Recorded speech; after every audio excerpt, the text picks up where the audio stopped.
नमस्कार दोस्तों, स्वागत है आपको इन्वेस्टर चॉइस के एक और नई वीडियो में, जहां हम लोग daily IPO and stock market के बारे में डिस्कशन करते रहते हैं। तो दोस्तों आज हम लोग बात करेंगे अरुणिया ऑर्गेनिक्स एसएमई आईपीओ के बारे में कि क्या आपको इस आईपीओ में अप्लाई करनी चाहिए या फिर इस आईपीओ में अप्लाई नहीं करनी चाहिए। सब कुछ इस आईपीओ के हम लोग डिटेल में डिस्कशन करने वाले हैं। वो या इस कंपनी के बिजनेस के बारे में हो गया, या इस कंपनी के फंडामेंटल के बारे में हो गया, या फिर इसके वैल्यूएशन के बारे में हो गया। एंड दोस्तों इस वीडियो के अंत में हम लोग बात करेंगे इस आईपीओ के लेटेस्ट जीएमपी के बारे में कि फिलहाल ग्रे मार्केट में अभी इसका डिमांड कितना चल रहा है एंड इसके लेटेस्ट जीएमपी को देखते हुए हमें इसमें अप्लाई करनी चाहिए या फिर नहीं करनी चाहिए। उन सभी टॉपिक को हम लोग एकदम डिटेल में डिस्कशन करेंगे। तो आप दोस्तों बस इस वीडियो के अंत तक बने रहें ताकि आपको इस आईपीओ में अप्लाई करनी चाहिए या फिर नहीं करनी चाहिए उसका एक बेटर व्यू मिल सके। तो फिर चलिए बिना आपका समय गंवाए सीधा वीडियो में आगे बढ़ते हैं और सबसे पहले दोस्तों बात कर लेते हैं इस कंपनी के बिजनेस के बारे में कि आखिर ये कंपनी काम क्या करती है, इस कंपनी का मेन रेवेन्यू सोर्स क्या है। तो दोस्तों अगर बात करें इस कंपनी के मेन रेवेन्यू सोर्स के बारे में तो ये जो कंपनी दोस्तों वो डाइज बनाने का काम करती है। यानी दोस्तों अगर सिंपल भाषा में समझे तो एक कपड़े को रंगने के लिए जो भी कलर की जरूरत होती है वो कंपनी इस डाइज को बनाती है, जिसका यूज आपको textiles, paint and even food processing industry में देखने को मिल जाएगा। यानी दोस्तों अगर सिंपल भाषा में समझे तो कपड़े को रंगने के लिए जो भी कलर की जरूरत होती है ये कंपनी उस कलर को बनाती है। सो आई होप दोस्तों कि ये कंपनी काम क्या करती है वो आपको अच्छे से समझ में आया होगा। वहीं दोस्तों अब अगर बात करें इस कंपनी के फंडामेंटल के बारे में तो कंपनी का फंडामेंटल भी आपको ठीक ठाक नजर आएगा, क्योंकि देखा जाए तो ओवरऑल ये जो कंपनी है एक प्रॉफिट मेकिंग कंपनी है, जो इस आईपीओ के लिए काफ़ी अच्छी बात है। बट अगर वहीं दोस्तों अगर बात करें इस कंपनी के रेवेन्यू के बारे में तो रेवेन्यू में थोड़ा सा हमें अप डाउन देखने को मिल सकता है, क्योंकि अगर केवल 2023 से 2024 के बीच में बात करें तो इसके रेवेन्यू में हमें थोड़ा सा गिरावट भी देखने को मिला है। लेकिन वहीं अगर रेवेन्यू की तुलना में अगर प्रॉफिट के बारे में बात करें तो दोस्तों प्रॉफिट देखा जाए तो लगभग 2 टाइम्स के आसपास तक इंक्रीज हुआ है पिछले एक साल में, जो देखा जाए तो इस आईपीओ के लिए तो काफ़ी अच्छी बात है। वहीं इसका ROE 45% के आसपास, जबकि इसका ROC लगभग 55% के आसपास है, जिसका अर्निंग पर शेयर लगभग 4 रुपये के आसपास है एंड डेब्ट टू इक्विटी 1.19 का है। यानी दोस्तों देखा जाए तो कंपनी के ऊपर लोन काफ़ी ज़्यादा है, बिकॉज FY24 का जो कंपनी का प्रॉफिट था वो लगभग 4 करोड़ के आसपास है, जबकि सेम ईयर में कंपनी के पास लगभग 13 करोड़ का उधारी पड़ा हुआ है, जो देखा जाए तो एक कंसर्न की बात है इस आईपीओ के लिए। बट दोस्तों अगर बात करें इस कंपनी के वैल्यूएशन के बारे में तो फिलहाल इस कंपनी जो पी रेशियो है वो लगभग 15 के आसपास है, जबकि आप देख ही सकते हैं इनके सारे पीर ग्रुप का पी रेशियो वो 15 से कहीं ज़्यादा ऊपर है। यानी ऐसे देखा जाए तो ऐसे आपको तो ये कंपनी सस्ती वैल्यूएशन पर नजर आएगी, बट ये कंपनी इन सारे कंपनी के मुकाबले काफ़ी छोटी कंपनी है। यानी दोस्तों देखा जाए तो मार्केट कैप के हिसाब से ये लगभग 100 करोड़ का मार्केट कैप रखती है, जो माइक्रो कैप कैटेगरी में आएगी, जिसमें रिस्क भी काफ़ी ज़्यादा होगा। इसीलिए वैल्यूएशन वाइज तो ठीक है, बट देखा जाए तो ये एक माइक्रो कैप कंपनी है जिसमें रिस्क भी काफ़ी ज़्यादा होगा। सो ओवरऑल देखा जाए तो कंपनी का फंडामेंटल भी ठीक है एंड कंपनी का वैल्यूएशन भी ठीक ठाक है। वहीं अब बात करें इस आईपीओ कुछ डिटेल के बारे में तो दोस्तों ये आईपीओ 29 अप्रैल से 2 मई के बीच में ओपन रहेगा, जिसका प्राइसमेंट आपको 55 रुपये से लेकर 58 रुपये के बीच में देखने को मिल जाएगा।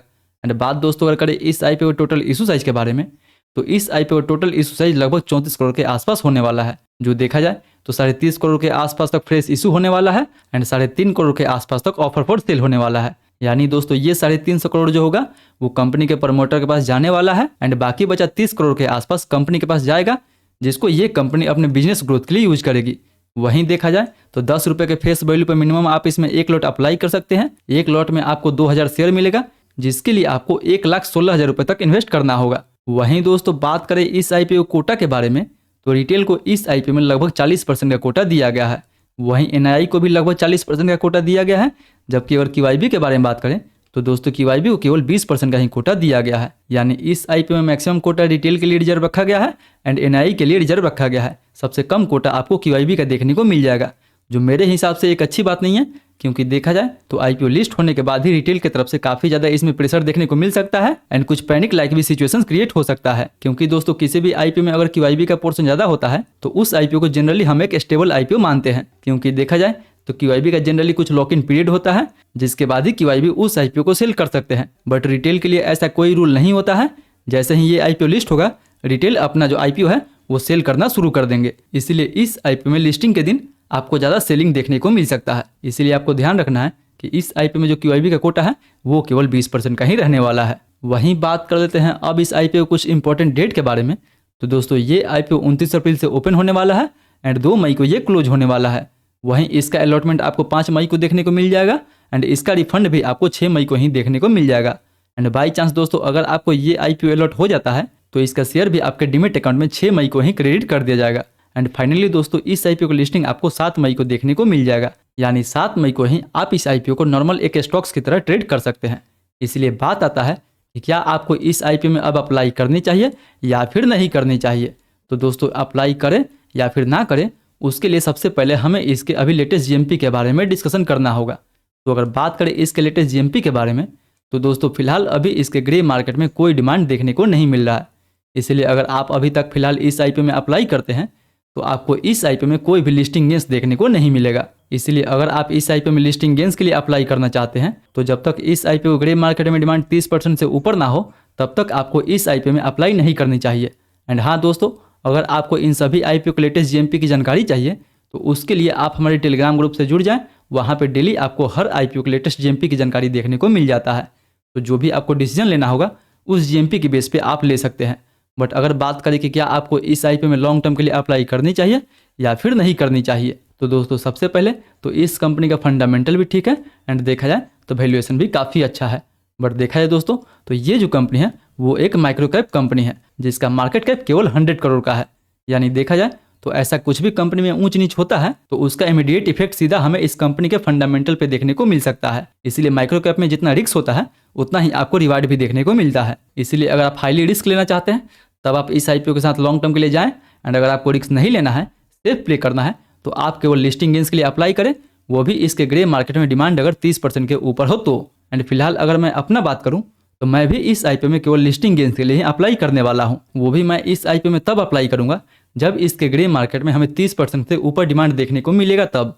फिलहाल अगर 30% से नीचे डिमांड होता है तो मैं बिल्कुल इस IPO को अवॉइड कर सकता हूँ। बाकी आपका क्या डिसीजन है, आप इसमें अप्लाई करने वाले हैं या फिर नहीं करने वाले हैं, वो हमें नीचे कमेंट करके जरूर बताएं। तो आई होप दोस्तों आज का वीडियो आपको काफ़ी इन्फॉर्मेटिव लगा होगा।